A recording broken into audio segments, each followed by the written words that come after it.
5:45 p.m., which means it's time for BCTV's weekly media roundup, 5:45 Live. I'm Abby Sherlock. And I'm Roland Boyden. On deck tonight, we'll talk about Vernon as they drop out of the Act 46 study committee, a brush and tire fire in both Vernon and Putney we'll touch base with, and the Brattleboro Reformer is sold to a local group. All that and more in just 15 minutes, so stick with us.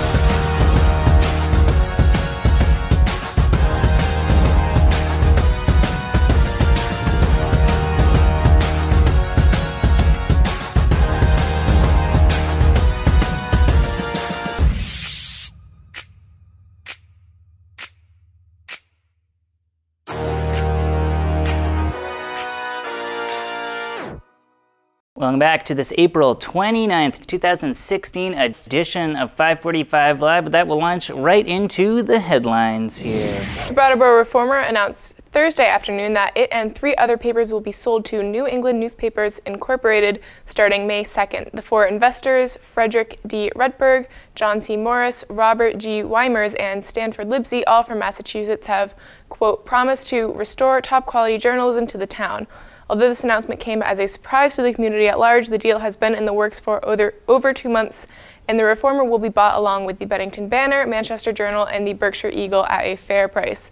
Plans are now in the works to improve the Reformer, such as adding new staff and rebranding the paper to allow for more community writers. The paper will now be more locally operated, and more emphasis will be put into the online components of the paper. The response to the news at the press conference last Thursday was generally positive. We'll be bringing jobs back to the region that have been outsourced to digital first media, and we expect to also expand the number of people we have actually doing reporting. We want to have the best community newspapers in the business. We're totally committed to those 4 communities. To the extent that we can, we'll also buy locally. We did not buy this paper with the intent of selling it. We did not buy the Bennington Banner with the intent of selling it, and we did not buy the Berkshire Eagle with that intent. We bought these papers with the intent of operating them for the benefit of the community because we believe in the value of journalism on all platforms. That's some footage there of that very press conference. A lot of excitement there. They're filming it myself. You can see the full video, which is right around half an hour, and also our 5:45 Live highlights reel, which we just showed you a short clip of there. You can find it all at BrattleboroTV.org. Moving on, the 10-mile emergency planning zone radius that stems from Vermont Yankee has officially expired with a blessing from the NRC. This means there would be no more sirens or alert radios to notify denizens of over 18 counties in case of an emergency at the closed plant. However, the NRC approved the change after all fuel was released from the Vermont Yankee reactor. Entergy is still working to have a plan into place that protects and informs citizens, and is working to move the nuclear fuel into the stable dry cask, and the state is suggesting that Entergy pay for a regional emergency response plan for threats posed by the fuel. These changes leave just 2 lower levels or emergency action plans for the plant. Entergy is also moving out of its facility on Old Ferry Road and preparing for another set of layoffs. Residents within the 10-mile radius are also encouraged to set up emergency phone alerts to their comfort level at vtalert.gov/home. Now, part of that decrease is due to the fact that once the spent fuel ends up in dry cask storage, it's protected by canisters provided by the company Holtec International, which proved the robustness of their canisters by paying the U.S. military $1 million to fire a cruise missile at one of the canisters. It came out unscathed. This also means that the spent fuel on site in Vernon is also safe from any sort of water or flooding or fire that could happen on the property as well. Now, the plant is set to go into the second phase of Safestore, which requires significantly less personnel as well in all these changes. This week marks the last week for nearly 100 employees at the plant, some of whom have been working at Vermont Yankee for close to 30 years, including Becky Josie, who sat down with host Marty Cohn on the VY program Safestore Matters to talk about her tenure in Vernon. I have to say I have tears in my eyes, and I can probably get tears in my eyes even still today. And I was looking around at my fellow co-workers and colleagues and thinking, what are these people going to do? It wasn't necessarily for me, but what is everybody else going to do? You know, there was a lot of young people who came to work for Vermont Yankee thinking it's a great place to work. They're going to retire from here. It's a great family place and whatever. So it was very, very sad. You can see that episode of Safestore Matters with Becky Josie. It'll be available to stream at brattleboro.tv.org, and you can also see the episode with Pierre Oneid, who's the top executive at Holtec International, and he demoed that cruise missile video that we showed a short clip of there, and I was mentioning you can see that full episode, Safestore Matters as well, brattleboro.tv.org/Safestore-Matters. All right, time to move on in our headlines here. Next up, a massive Ponzi-like scheme has been unearthed regarding the funding of the popular resort Jay Peak found in northern Vermont. The Securities and Exchange Commission filed for civil fraud charges on Thursday, freezing the assets of resort owner Ariel Quiros and President William Stenger. Immigrant investors of the mountain put thousands of dollars into the project to help fund their green cards and give them citizenship, which could now be threatened by the findings. Quiros and Stenger allegedly misused over half of the $350 million raised for the project and used 100 separate bank accounts. It is not known for certain how many investors received green cards through Jay Peak, although the number may be as high as 355 families.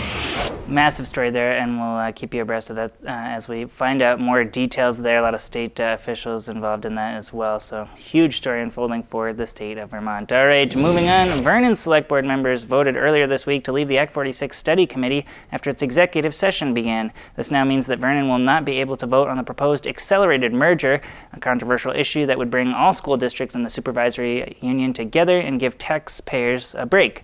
Vernon may still be able to act as an advisable district in the merger, but not a necessary district, meaning that the merger can still go through without Vernon's vote. Vernon is in a unique position as a school district as well, offering school choice to high schoolers as opposed to other towns in the district such as Dummerston, Guilford, Putney, and Brattleboro. Well, one could easily assume that he was resigning from the study committee, but as the study committee is an independent group, an independent committee, I asked him whether this was also his way of resigning, but he hasn't responded to that email, but I expect he'll do so in the next couple of days because we would need a resignation from him and Mike Hebert for them to actually resign.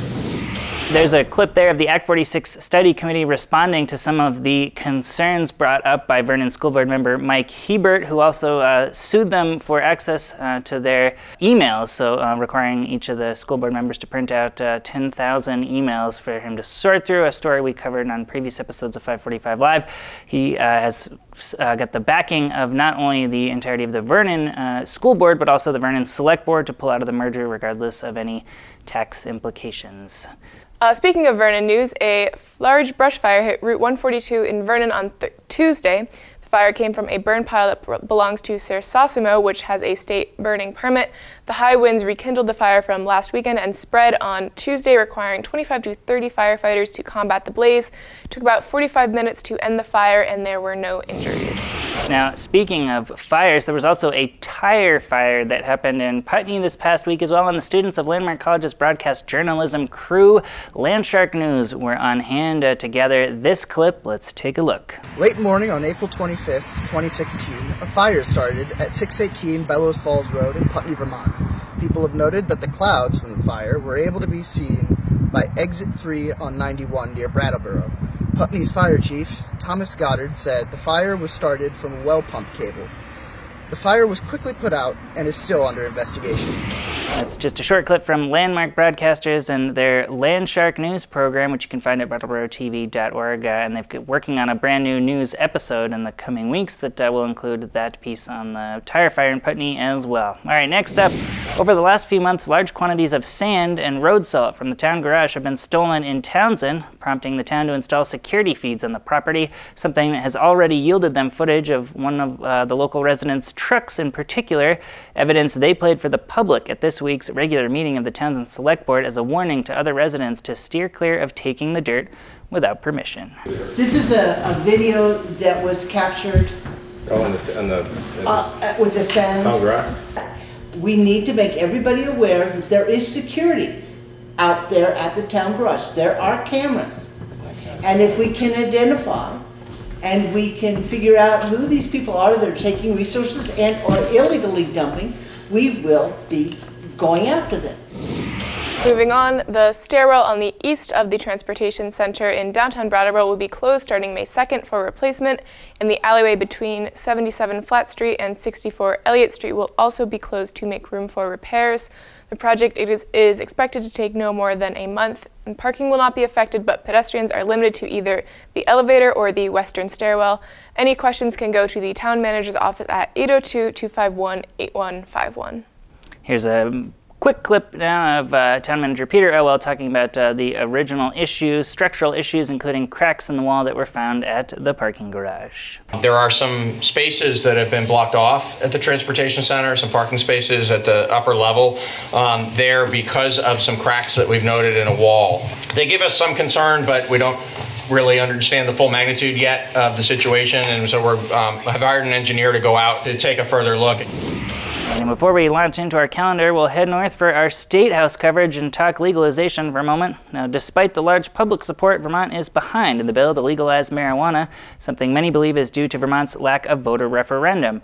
Vermont voters are allowed to vote on amendments when the lawmakers put the issue out to the public first, but not when citizens bring up their laws as referendums, which is not the case in 26 other states, including Massachusetts, leading the road to legalization. However, state officials say they're glad for the lack of direct democracy, mainly for the fear that corporations and big money donations can take over referendums. Now, House Speaker Shap Smith says that legalization is in talks for the final weeks of the session, but may not be the top priority.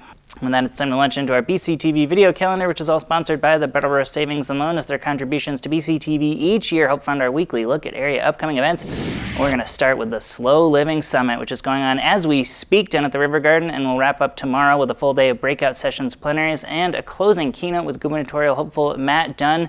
Now, all the plenaries will be recorded by BCTV, some including the opening night presentation featuring the founders of New Chapter can already be found to stream at brattleboro.tv.org, and the rest will follow soon. Moving on with the calendar, local high school band Nomad vs. Settler, or NVS, will be playing at Next Stage in Putney tonight, April 29th from 7:30 to 9 p.m. This band features Putney School freshman Archer Parks, BAM 7th grader Ray Camira, 6th grader Owen James, and sophomore drummer Milo Rigolard from Four Rivers Charter School. More information at nextstagearts.org. And to close out our calendar coverage this week, God, the one-man show, will be performed at the Hooker Dunham downtown on Saturday from 7:30 to 9. This one-man comedic show created by Rich Potter features stand-up comedy, clowning, vaudeville, and philosophy. More information can be found at godtheonemanshow.com.